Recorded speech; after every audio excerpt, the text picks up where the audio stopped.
다 함께 신앙을 고백드리시겠습니다.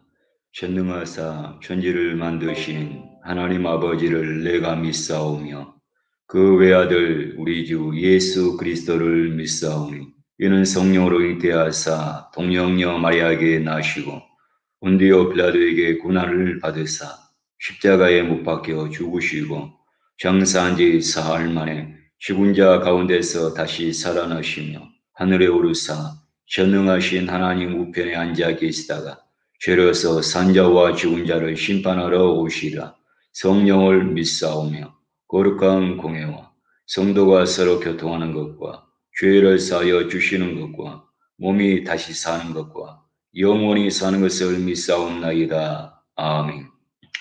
주신 아버지 하나님, 은혜와 사랑을 감사합니다.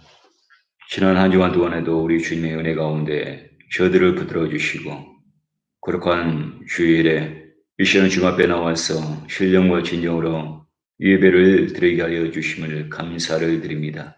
이 시간 온몸과 마음과 정성을 다해서 온전히 주님을 찬양하게 도와주시고 주님 앞에 경배를 드리게 하여 주시고 신령과 진정으로 예배를 드리게 하여 주시옵소서. 우리 예배를 주님께서 기뻐 받아주시고 이 시간에 흠양하여 주시옵소서. 있는 모습 그대로 주님 앞에 나왔습니다. 주님의 십자가의 보혈을 비로소 우리의 모든 죄 허물을 사하여 주시고 정결하게 도와주시고 거룩하게 하여 주시옵소서. 성령께서 이 시간에 함께하여 주시옵소서. 속히 코로나가 떠나가게 도와주시옵시고 하나님 아버지 모든 백성들이 주님 앞에 다시 나오시도록 하나님이 도와주시옵시고 긍휼을 베풀어 주시옵소서. 하나님 아버지, 이 시간을 주님께서 함께해 주시기를 원합니다. 이 시간에 주님의 음성을 듣기를 원합니다. 하나님 아멘하며 순종하며 나가기를 원합니다. 주님, 우리의 마음을 주장하여 주시고 이 시간에 붙들어 주시고 부족한 종을 주님께서 이 시간에 사용하여 주시옵소서. 감사를 드리며 예수 그리스도 이름으로 기도했습니다. 아멘. 할렐루야. 우리 옆에 계신 분과 인사하겠습니다. 예수님 이 자리에 함께하고 계십니다.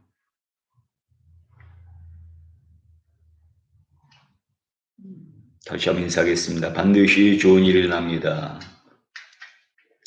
마지막으로 인사할 때 오직 믿음으로 삽시다. 아멘. 오늘 하나님의 말씀은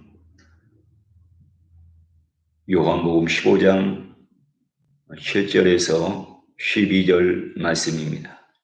요한복음 15장 7절에서 12절 말씀입니다. 우리 다 같이 천천히 함께 봉독하시겠습니다. 너희가 내 안에 거하고 내 말이 너희 안에 거하면 무엇이든지 원하는 대로 구하라. 그리하면 이루리라.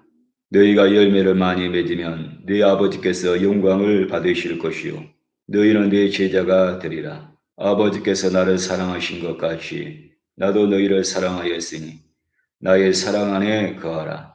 내가 아버지의 계명을 지켜 그의 사랑 안에 거하는 것 같이 너희도 내 계명을 지키면 내 사랑 안에 거하리라. 내가 이것을 너희에게 이름은 내 기쁨이 너희 안에 있어 너희 기쁨을 충만하게 하려 함이라. 내 계명은 곧 내가 너희를 사랑한 것 같이 너희도 서로 사랑하라 하는 이것이니라. 아멘.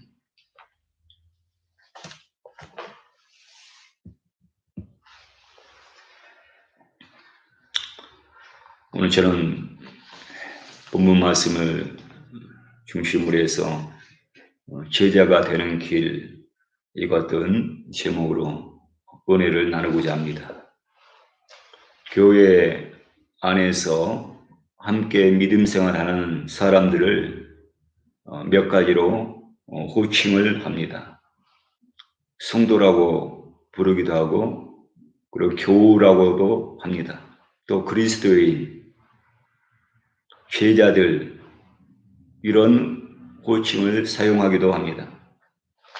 수리아 안디옥 교회에서 바울과 바나바가 말씀을 가르쳤을 때에 예수를 믿지 않는 이웃 사람들이 그들의 삶을 그 모습을 보고 처음으로 그리스도인이라고 그들이 불렀습니다. 사도행전 11장 25절에서 26절에 보면 바나바가 사울을 찾으러 다소에 가서 만나매 안디옥에 데리고 와서 둘이 교회에 1년간 모여 있어 큰 무리를 가르쳤고 제자들이 안디옥에서 비로소 그리스도인이라 일컬음을 받게 되었더라라고 했습니다. 그리스도인이란 그리스도에게 속한 사람, 그리스도와 같다라는 그런 의미를 가지고 있습니다. 사람들은 성도들의 그 모습 속에서 그 예수님의 그 모습을 보게 된 것입니다. 그리고 예수님의 제자란 예수님의 가르침을 받아서 예수님을 따르는 사람들입니다. 예수님의 그 삶을 본받기를 위해서 여러분 수고하고 그리고 예를 쓰는 사람들의 모습입니다. 그러므로 제자나 그리스도인이나 그 의미는 거의 같다고 볼 수가 있습니다. 오늘 성경은 예수님께서 제자가 되는 길에 대해서 분명하게 우리에게 말씀을 하고 있습니다. 다시 말씀드리면 참된 그리스도인의 그 되는 길이 무엇인지, 그리스도인이 되는 길이 무엇인지 그것에 대해서 우리에게 말씀하고 있는 겁니다. 저와 여러분들은 모두가 그리스도인이요, 제자요, 또한 성도들입니다. 중요한 것은 그 이름에 맞는 삶을 사는 것이 너무나 중요하다는 얘기입니다.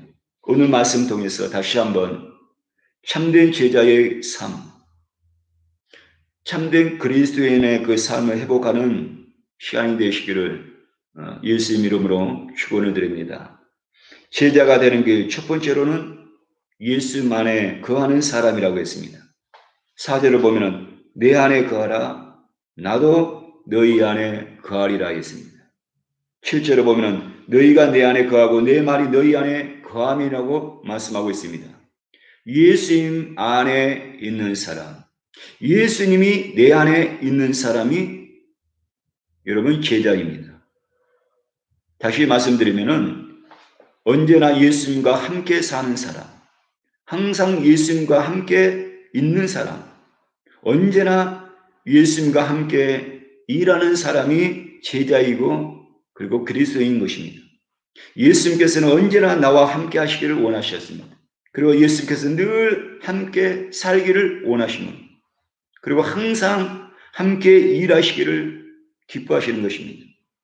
중요한 것은 예수 안에 거하면 원하는 대로 이루리라는 말씀입니다. 이 말씀을 바꾸어 생각하면 예수님 밖에 거하면 원해도 여러분 안 된다는 얘기입니다. 내가 몸부림쳐도 안 되고 내가 안간힘을 써도 안 되고 내가 발버둥을 쳐도 여러분 안 된다는 얘기입니다. 그 이유는 내가 예수 밖에 있기 때문에 그렇습니다. 예수 밖에서 내가 살기 때문에 여러분 안 된다는 얘기입니다.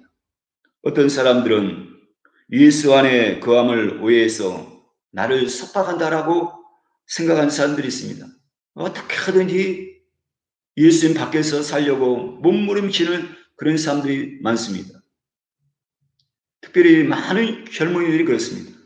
많은 젊은이들이 예수 믿는 것이 신앙생활하는 것이 마치 예수님께서 내 삶을 속박한다는 것처럼 그렇게 잘못 오해하는 경우가 많이 있다는 얘기입니다.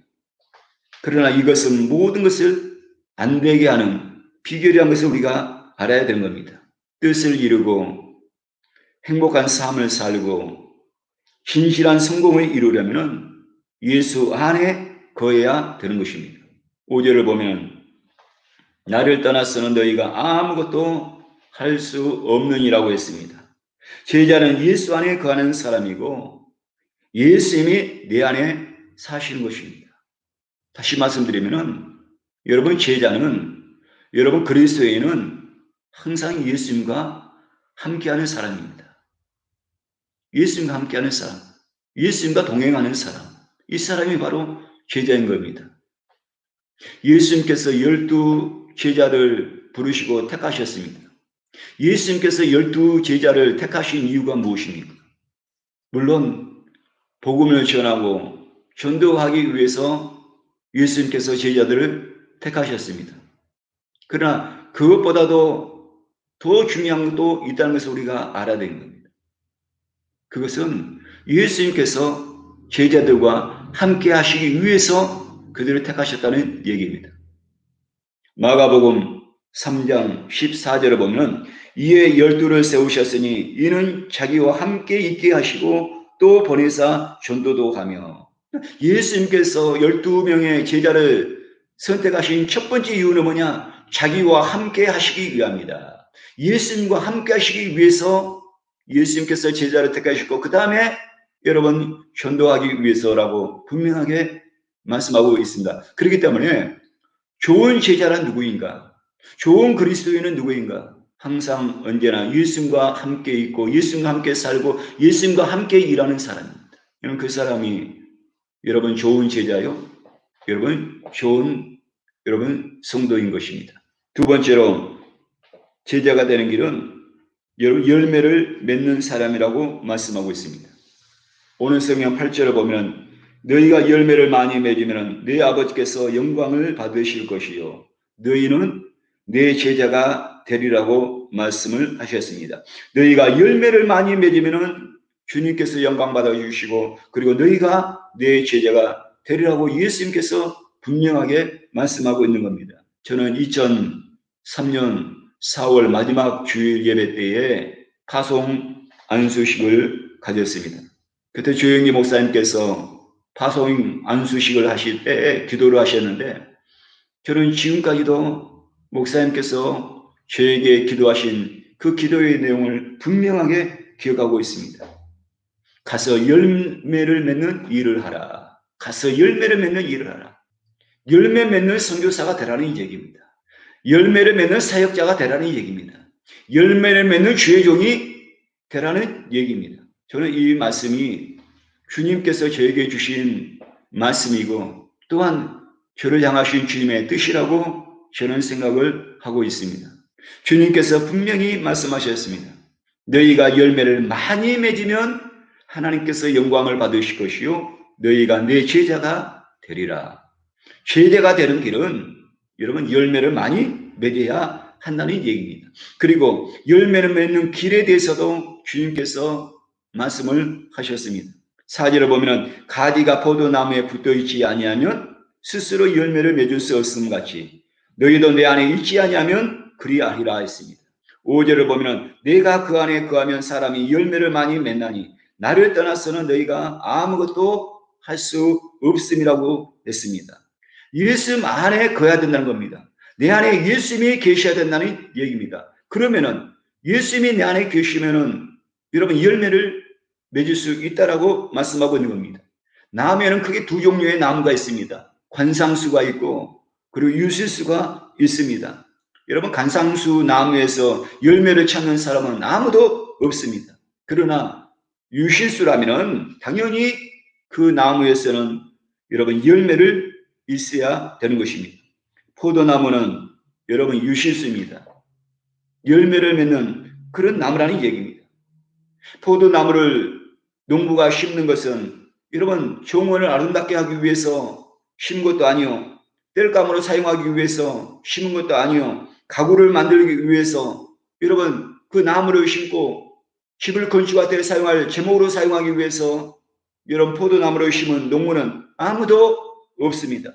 농부가 포도나무를 심고 정성을 다해서 가꾸는 이유는 그 나무를 통해서 포도나무를 통해서 여러분 포도나무의 그 포도 열매를 여러분 맺기 위해서 여러분 수확하기 위해서 여러분 포도나무를 심고 가꾸게 되는 것입니다. 과실나무의 평가 기준은 여러분 열매에 있습니다. 아무리 잎이 무성해도 아무리 울창하게 나 있어도 여러분 열매가 없는 여러분 포도나무는 아무 의미가 없게 되는 것입니다. 좋은 성도는 여러분 열매를 맺는 성도입니다. 누가 좋은 성도인가? 누가 좋은 제자인가? 누가 좋은 그리스도인가? 여러분 열매를 맺는 여러분 성도입니다. 그리고 그 열매를 통해서 주님께서 영광을 받으시게 되는 것입니다. 중요한 것은 그 가지가 좋은 포도나무에 붙어 있으면서도 열매를 맺지 못하는 경우가 있다는 얘기입니다. 그 이유는 뭐냐? 여러분 영양을 공급을 충분하게 때에 따라서 받아야 되는데 영양 공급이 여러분 중단되어 있기 때문에 여러분 열매를 맺을 수 없게 되는 겁니다. 내가 예수를 믿으면서도, 내가 신앙생활을 열심히 하면서도, 교회에 나와서 예배를 드리면서도 불구하고, 때로는 기도도 하면서도 불구하고 내 신앙 가운데 열매가 없다라면은, 그렇다면 영양 공급을 여러분이 제대로 받지 못하고 있다는 얘기입니다. 여러분 최고의 영양은 여러분 먼저 여러분 영의 양식입니다. 영의 양식을 우리가 잘 먹어야 된다는 얘기입니다. 우리가 상식적으로 아는 거 있지 않습니까? 밥이 보약이다. 쉽게 말하면 세끼 밥을 식사를 제대로 시간에 맞춰서 여러분 식사를 하면은 여러분 그것이 보약이라는 얘기입니다. 마찬가지로 우리가 믿음 생활하는데 신앙생활 하는데 내가 영적으로 성장하고 신앙생활하는데 영적인 그런 열매를 맺기 위해서는 여러분 생명의 말씀인 여러분 하나님의 말씀을 우리가 꾸준하게 여러분 정기적으로 우리가 먹어야 되는 겁니다. 말씀을 먹지 않고서는 여러분 우리가 좋은 열매를 맺을 수가 없습니다. 그리고 기도를 통해서 매일 주님과 영적인 교제를 우리가 빠뜨리면 안 됩니다. 영적인 교제, 주님과의 나와의 여러분 영적인 교제가 여러분 있어야 되는 겁니다. 영적인 교제. 우리가 하나님의 말씀을 보는 이유가 무엇인가? 여러 가지 있겠죠. 우리가 주님의 말씀을 보는 여러 가지 이유가 있는데 여러분 가장 중요한 뭐냐? 우리 주님의 뜻입니다. 우리가 주님의 뜻을 알기 위해서 우리가 여러분 성경 말씀을 보고 주님의 말씀대로 살기 위해서 우리가 말씀을 읽게 되는 것입니다. 다시 말하면은 우리가 영적인 그런 교제는 통해서 그 교제를 통해서 우리는 주님의 뜻을 우리가 알게 되고 우리가 주님께서 기뻐하시는 삶을 살게 되는 겁니다. 그렇게 있을 때 열매를 맺게 되는 겁니다. 그리고 마지막 중요한 것은 늘 우리의 삶 가운데 예수님과 함께하는 삶입니다. 예수님과 함께 살고 예수님의 말씀에 순종하고 예수님과 동행하는 그런 삶을 살 때 우리는 좋은 열매를 맺을 수가 있게 되는 겁니다. 이사야 선지자 때 유다는 좋은 열매를 맺지를 못했습니다. 이사야서 5장 2절 보면 땅을 파서 돌을 제하고 그 상품 포도나무를 심었도다. 그 중에 망대를 세웠고 또 그 안에 술들을 밭도다. 좋은 포도 맺기를 바랐더니 들포도를 맺었도다라고 말씀하고 있습니다. 하나님께서는 정성을 다해서 이런 포도밭을 가꾸었습니다. 돌도 제거하고 잡초들도 제거하고 그렇게 한 다음에 여러분 극상품 포도나무를 심었다. 가장 좋은 나무 극상품 포도나무를 심었습니다. 여러분 농부가 극상품 포도나무를 심은 이유는 정성을 다해서 가꾸고 잡초를 제거해주고 땀 흘리는 수고하는 이유는 뭐냐? 여러분 좋은 포도나무의 그 열매를 맺기 위한 겁니다. 그런데 들포도 열매를 맺었다라고 말씀하고 있는 겁니다. 들포도 가치가 전혀 없는 들포도 열매를 맺었다는 얘기입니다. 이스라엘 백성들이 하나님의 말씀을 떠나버리고 하나님의 말씀에 귀를 기울이지 않고 내 마음대로 믿음 생활한 겁니다. 내 마음대로 신앙생활한 겁니다. 결국은 하나님의 말씀을 떠나고 하나님께서 기뻐하신 일을 해야 되는데 하나님께서 싫어하신 일을 그들이 한 겁니다. 그렇게 그런 믿음 생활에서 여러분 좋은 열매를 맺을 수가 없게 되는 겁니다. 내 열심으로 여러분 이스라엘 백성들은 여러분 내 열심으로 하나님을 믿는 겁니다. 내 기준으로 내 열심으로 하나님의 뜻은 저버리고 하나님께서 원하신 일은 저버리고 하나님께서 기뻐하신 일은 저버리고 내가 기뻐하는 일, 내가 좋아하는 일 모든 기준이 내가 되어버린 것입니다. 아무리 열심히 했어도 내가 보기에는 그것이 열매인 것처럼 보였지라도 그 열매는 여러분 들포도 열매가 되고 만 겁니다. 들포도를 매년 유다를 향해서 하나님께서 말씀하시기를 불사름을 당하고 짓밟힐 것이다. 그 포도나무 밭이 찔레와 가시가 날 것이며 포도밭에 비를 내리지 않게 할 것이라고 말씀을 하신 겁니다. 그리고 오늘 성경 6절에 보면 사람이 내 안에 거하지 아니하면 가지처럼 밖에 버려져 마르나니 사람들이 그것을 모아다가 불에 던져 사르니라고 말씀하고 있습니다. 열매가 없는 무화 포도나무 가지는 밖에 버려져서 모아다가 불에 태워 버린다는 얘기입니다. 예수님께서도 여러분 열매 없는 무화과 나무를 조절을 했습니다. 잎이 무성했다는 얘기입니다. 잎이 무성했다면 여러분 열매를 당연히 맺었어야 했다는 얘기입니다. 당연히 열매를 맺어야 될 그 나무에서 여러분 열매가 없는 그 무화과 나무를 예수님께서 저주하시고 그 다음에 보니까 그 무화과 나무가 말라 죽은 것을 우리는 성경을 통해서 익히 잘 알고 있습니다. 모든 그리스도인은 여러분 열매를 맺어야 하는 것입니다. 여러분 전도의 열매도 영혼 구원의 열매, 여러분 기도의 열매, 여러분 성령의 열매, 여러분 봉사의 열매, 우리가 맺어야 될 것들이 여러 가지가 있습니다. 우리가 신앙사라면서 여러분 열매를 맺는 우리 그리스도인이 되어야 되는 것입니다. 나는 과실을 많이 맺고 있는가? 나는 과실을 많이 맺고 있는가? 우리가 내 자신의 그 믿음 생활을 깊이 우리가 생각해야 되는 겁니다. 제자가 되는 길, 그리스도인의 그 삶은 우리의 신앙생활 가운데서 우리의 삶 속에서 여러분 많은 열매를 맺는 사람인 것입니다. 마지막으로 세 번째, 제자가 되는 길은 계명을 지키는 사람이라고 했습니다. 10절에 보면 내가 아버지의 계명을 지켜 그의 사랑 안에 거하는 것 같이 너희도 내 계명을 지키면 내 사랑 안에 거하리라고 말씀하고 있습니다. 계명, 하나님의 말씀을 지키면 사랑받는 제자가 될 것이라는 얘기입니다. 예수님께서도 하나님 아버지의 계명을 지켰다고 했습니다. 여러분 구약 성경에는 613개의 여러분 율법 계명이 있습니다. 613개의 그 계명을 기억하는 것이 여러분 십계명입니다. 신약 성경에서는 예수님께서는 이 십계명을 두 계명으로 다시 말씀을 하셨습니다. 마태복음 22장 37절에서 39절을 보면은 예수께서 이르시되 내 마음을 다하고 목숨을 다하고 뜻을 다하여 주 너희 하나님을 사랑하라 하셨으니 이것이 크고 첫째 되는 계명이요 둘째도 그와 같으니 내 이웃을 내 자신과 같이 사랑하라 하셨으니라고 했습니다. 첫째 되는 계명은 하나님을 사랑하는 것이고 둘째는 여러분 이웃을 사랑하는 것입니다. 마태복음 22장 40절 보면 이 두 계명이 온 율법과 선지자의 강령이라고 했습니다. 온 율법과 선지자의 강령이다. 다시 말하면 구약 성경의 전체의 핵심 중에서 핵심, 구약 성경 전체를 얘기하면 하나님을 사랑하고 그리고 이웃을 사랑하라는 것입니다. 그리고 신약성에 보면은 요한복음 13장 34절에 보면은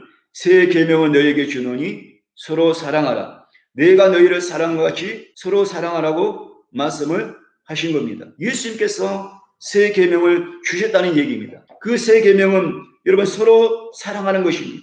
내가 너희를 사랑한 것처럼 너희도 서로 사랑하라는 얘기입니다. 예수님께서 제자들의 발을 씻겼습니다. 예수님께서 제자들의 발을 씻긴 겁니다. 내가 너희의 발을 씻은 것처럼 내가 너희를 사랑한 것처럼 너희도 나와 같이 그렇게 하라는 얘기입니다. 예수님께서 본을 보여주셨다는 얘기입니다. 요한복음 13장 12절을 보면 내 계명은 곧 내가 너희를 사랑한 것 같이 너희도 서로 사랑하라 하는 이것이니라고 했습니다. 그리고 13절에 보면 너희가 서로 사랑하면 이로써 모든 사람이 너희가 내 제자인 줄 알리라고 말씀하고 있는 겁니다. 여러분 신약 성경과 구약 성경의 그 말씀의 핵심은 여러분 사랑입니다. 여러분 율법을 완성하시기 위해서 예수님께서 오셨다고 했는데 여러분 율법의 완성이 여러분 새로운 어떤 죄악 그것을 만드신 것이 아니라 여러분 예수님께서 십자가에서 여러분 용서와 그리고 긍휼과 사랑을 통해서 율법을 완성하신 것입니다. 그렇기 때문에 여러분 율법을 완성하셨다는 것은 여러분 사랑을 통해서 완성을 하셨다는 얘기입니다. 사랑할 때 예수님의 제자가 된다는 것입니다. 여러분 사랑은 여러분 추상이나 여러분 이론이나 말이 아닙니다. 여러분 사랑이란 것은 사건이요 실제이요 그리고 역사인 것입니다. 하나님께서 나를 사랑하셔서 여러분 독생자를 보내셨다. 여러분 이것은 이론이 아닙니다. 이것은 말이 아닙니다. 하나님께서 직접 그의 독생자 그의 외아들을 우리를 사랑하셨기 때문에 먼저 보내셨다는 얘기입니다. 이것은 사건이요 역사인 겁니다.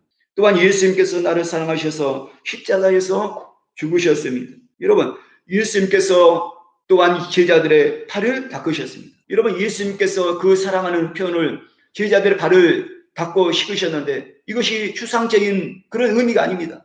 여러분 이론이 아닙니다. 말로만 예수님께서 사랑하라고 그렇게 말씀하시지 않았습니다. 예수님께서 직접 제자들의 그 발을 씻기신 것입니다. 그렇기 때문에 여러분 사랑이란 것은 추상이나 이론이 아니고 여러분 말이 아니고 사건이고 실제이고 그리고 역사인 것입니다. 여러분 마찬가지로 주님에 대한 사랑, 이웃에 대한 그 사랑은 말이나 이론이 아닙니다. 여러분 실제해야 되는 것입니다. 행함을 통해서 그 사랑은 나타나야 되는 것입니다. 여러분 갈증을 느끼는 사람에게, 땀 뻘뻘 일어난 사람에게 여러분 물 마시라고 하는 것은 그건 사랑이 아닙니다. 여러분 냉수라도 한 그릇을 갖다 주어서 주면서 하는 것이, 그것이 바로 사랑인 것입니다. 배고픈 사람에게 식당에 가서 여러분 밥을 먹으라고 하는 것은 그건 사랑이 아닙니다. 그 말로 하는 것은 절대로 그런 사랑이 될 수가 없습니다. 라면이라도 여러분 대접하는 것, 배고픈 사람에게 그 밥 한 끼 대접하는 것, 여러분 그것이 바로 여러분 사랑인 겁니다. 어느 교회 담임 목사님께서 간 이식 수술을 받아야 했습니다. 목사님은 병원에 입원해 계시고 임시로 그 교회에 어느 목사님께서 오셔서 휴일마다 설교를 말씀을 전하게 됐습니다. 목사님께서 설교 중에서 성도들에게 말씀했습니다. 여러분 목사님께서 지금 현재 몸이 많이 좋지 않습니다. 간 이식 수술을 받아야 되는데 아무도 제공할 그런 가족들이 없습니다. 성도들 중에서 여러분들 중에서 여러분 누군가가 이 간을 이식을 제공했으면 좋겠습니다. 혹시 여러분 중에서 하실 수 있는 분이 있겠습니까?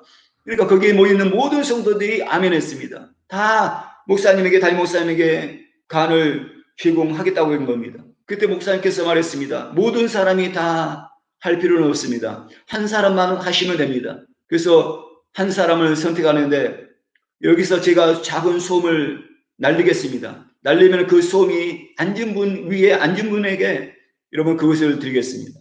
그래서 그 목사님께서 강대상에서 작은 솜 덩어리를 콧김을 불어서 이렇게 입김을해서 날려보냈습니다. 그런데 어느 성도에게도 그 작은 솜이 내려앉을 수가 없었습니다. 왜 그러냐면 그 솜이 날아오면 그 솜을 보고 성도들이 주여 하는 그 입김에 다른 데도 날아간 거예요. 이리 갔다 저리 갔다 저리 갔다 결국은 예배가 끝났는데도 그 솜은 여러분 어느 성도에게도 가라앉지 않았다는 얘기입니다. 내려앉지 않았다는 겁니다.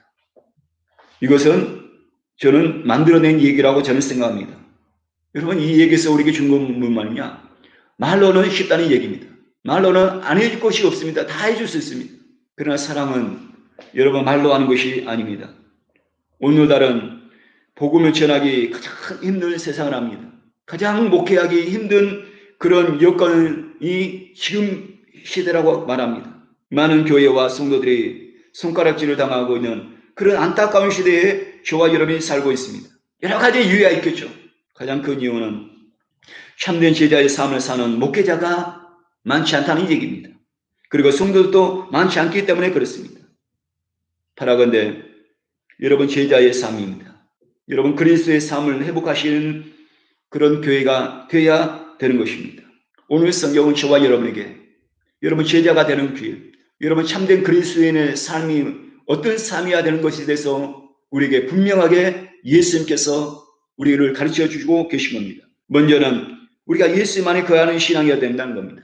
뿐만 아니라 많은 열매를 맺는 신앙입니다. 성령의 열매를 맺고 여러분 봉사의 열매를 맺고 영혼권의 열매를 맺는 그런 신앙이 된다는 겁니다. 마지막으로 사랑의 계명을 지키는 그런 신앙을 회복했을 때 우리는 제자의 그 길을 가게 되는 것이고 참된 그리스도인의 삶을 우리가 살게 되는 것입니다. 이러한 삶을 통해서 우리 주님께서 영광을 받으신다는 것이 오늘 성경의 말씀이었습니다. 저와 여러분이 또 우리 교회가 그와 같은 교회가 되기를 간절히 소망을 하고 축원을 드립니다. 그리고 주님의 그 주시는 기쁨이 여러분의 신앙생활 가운데 충만하게 임하시기를 예수 이름으로 축원드립니다. 기도하겠습니다.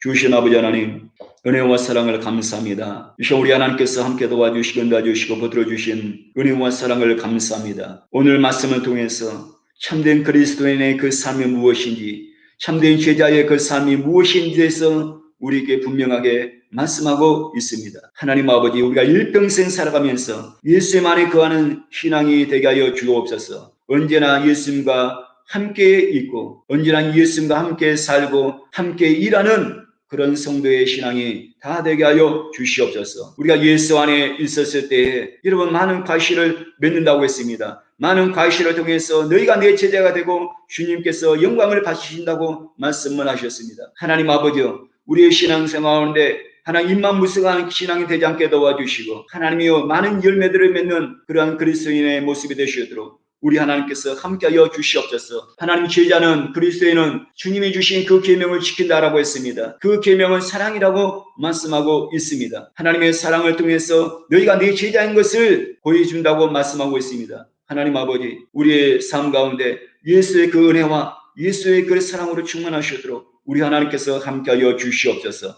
이 시간도 하나님과 우리 모든 성도들 가정을 주님께서 긍휼히 여겨주시고 하나님이 특별히 육체에 연약함 있는 우리 자녀들 우리 모든 성도들 이 시간에 안수하여 주시옵소서. 모든 병 많은 예수님 떠나갈지어다. 모든 육체의 질병은 예수님 떠나갈지어다. 주여 이 시간에 치유하여 주옵소서. 깨끗이 나음을 있게 하여 주시옵소서. 깨끗이 나음을 있게 하여 주시옵소서. 신의 광산을 바라여 주시고 십자가의 보혈의 은혜가 저들 머리부터 발끝까지 충만하게 임하게 도와 주시옵소서. 코로나로 인해서 모든 가정들이 정말로 어려운 가운데 살고 있습니다. 하나님 아버지, 이런 모든 것들을 오직 믿음으로 주님에 대한 그 신앙으로 이겨나가시도록 우리 하나님께서 함께하여 주시옵소서. 우리 주님께서 역사하여 주시옵소서. 주님이 주신 위로와 주님이 주신 기쁨으로 충만할 수 있는 우리 모든 성도들 가정 다 되게 하여 주시옵소서. 지금은 우리 주 예수 그리스도의 은혜와 아버지 하나님의 넘치는 사랑과 보혜사 성령님의 내주하시고 함께하시고 교통하시니 거룩한 주일에 이 시간에 온전히 주 앞에 나와서 예배드리는 사랑하는 성도들 모든 삶 위에 일평생 참된 그리스도인의 삶을 살기를 소망하는